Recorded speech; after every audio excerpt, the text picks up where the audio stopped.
I did a test last year. I have a friend that has garlic seed.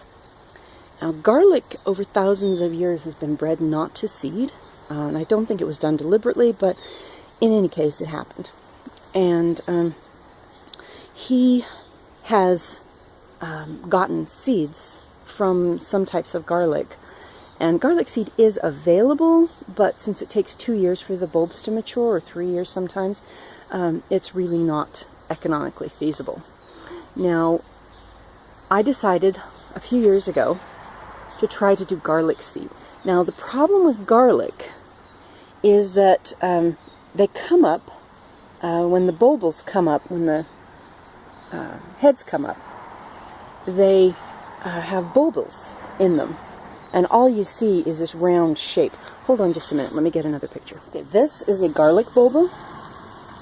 And if you tear that paper off, and I'll do that in a minute so that you can see, it has little tiny, tiny garlic cloves inside. So hold on a minute while I tear that paper off.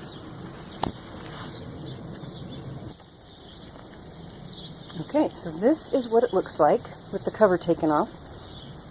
All of these round pieces are called bulbils. And in order to let the flowers out, and the flowers will die because they're squeezed in between the bulbils. You can see these little green pieces, and the little pointy ones are called bulbils.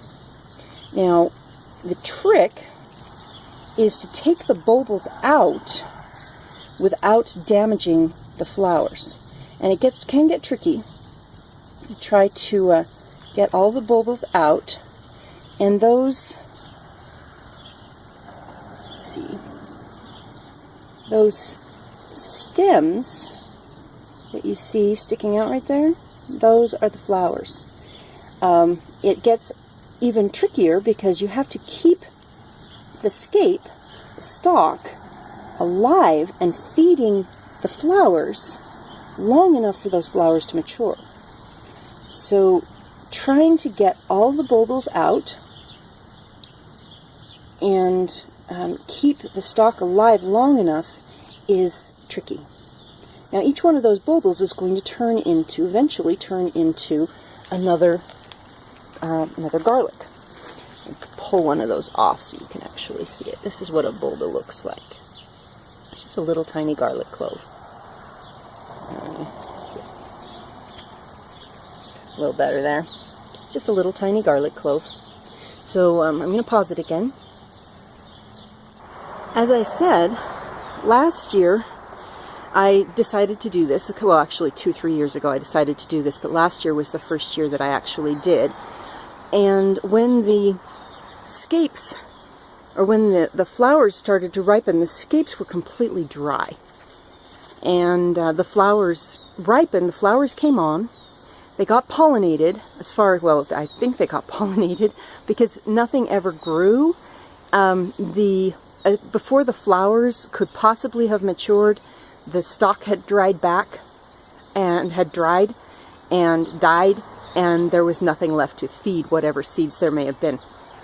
So I'm trying it again this year, and hoping that these little flowers will mature. That's a garbage can back there. Sorry for the bad image. I'm hoping that all these little flowers will mature and turn into seeds. I am watering it every day just to make sure that it has what it needs. I'm hoping the greens still haven't died completely back. The scapes are up. If we can get one plant to remember how to create seeds, then we're well on our way.